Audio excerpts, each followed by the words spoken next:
Okay, so last time we talked, it was around the time I was working on my book. Mine hadn't come out yet.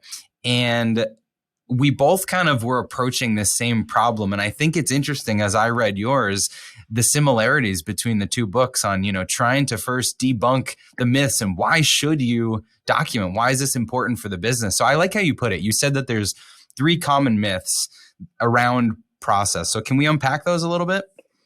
I know that people that are operational, like they when they read this, they just, amen, like, yes, yes, yes. And so it's great, but we're not necessarily trying to preach to the choir. We're trying to have entrepreneurs understand that their visceral resistance to process is not well placed. And so the 3 myths that we address, the resistance falls in one of these 3 categories.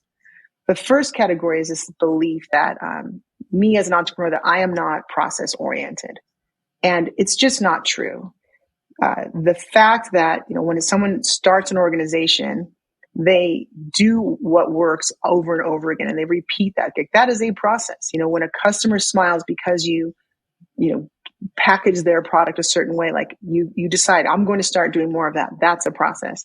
When you find a way to make more money over and over in the right way, like let's say you ship a product a certain way, that's your process. And maybe you didn't write it down, but I think that entrepreneurs are so naturally process oriented. They get what works and they get it really quickly. And they just don't realize like that is them creating the processes. It's just when you begin to scale, of course, that you need to find a way to capture it and get what's in your head out so that other people can do the same thing. So that first myth of just I'm not process oriented, it's just not true. And frankly, even humankind is process oriented. As we mentioned in the book, when we decided to recreate fire, we had to find a way to do that, communicate it to other people. Like the survival of the species depends on us, communicating what is working and what's not working. So as a people, we're process oriented.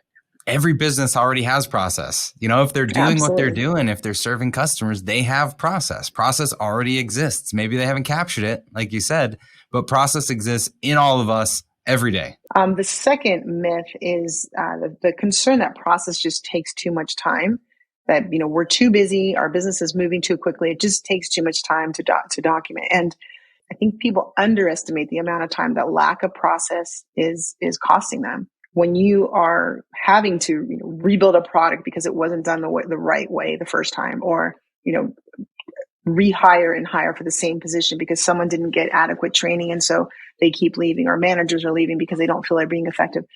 The lack of process is what's costing you time. Rather than the approach that I took when I made the binder full of super detailed processes that was like a 5-inch thick notebook. When you're trying to document 100% of your processes, following 100% of the steps to get you and trying to get 100% compliance, and we call that the 100, 100, 100 approach, that does take too much time. But our approach that we map out in the book is a 20-80 approach, capturing 20% of the steps that'll get you 80% of the way there. High level, checklists and flowcharts and screenshots that capture how it's done in an entrepreneurial company. Yeah, and there's this catch-22 about the idea that it takes so much time to build process. I don't have the time. It's not the urgent thing in my company, because of course that's the thing that really sets us free, right? If you can document a process, even a basic one, like you mentioned, high-level process, you are giving someone else the key is the autonomy to be able to do that thing, so that you now have more time to focus on other parts of the business. And people, I think, may in the moment think this takes too much time.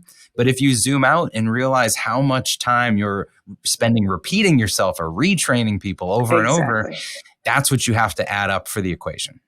And then the third myth that some of the concerns reflect is this concern that process is going to destroy your freedom as an organization. And again, just exactly as you mentioned, what's killing your freedom is having to train and retrain the same employees or different employees in the same role, or answer the same questions over and over again.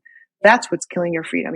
Being called out when you're at home on the weekend to go help put out a fire at the office. Like, that's the stuff that crushes your soul as an entrepreneur and kills your passion. And that's frankly why we wrote this book, because you didn't start a business or, to live a life like that. You started a business to be free. And we want, first of all, so that you can capture processes, the repeatable stuff, and document it so that you don't have to be addressing that over and over again.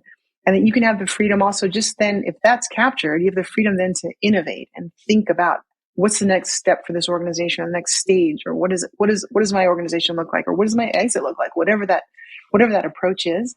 That's what process. So that's why we say, how discipline and consistency can set you and your business free, because that's at the core why I'm so passionate about process.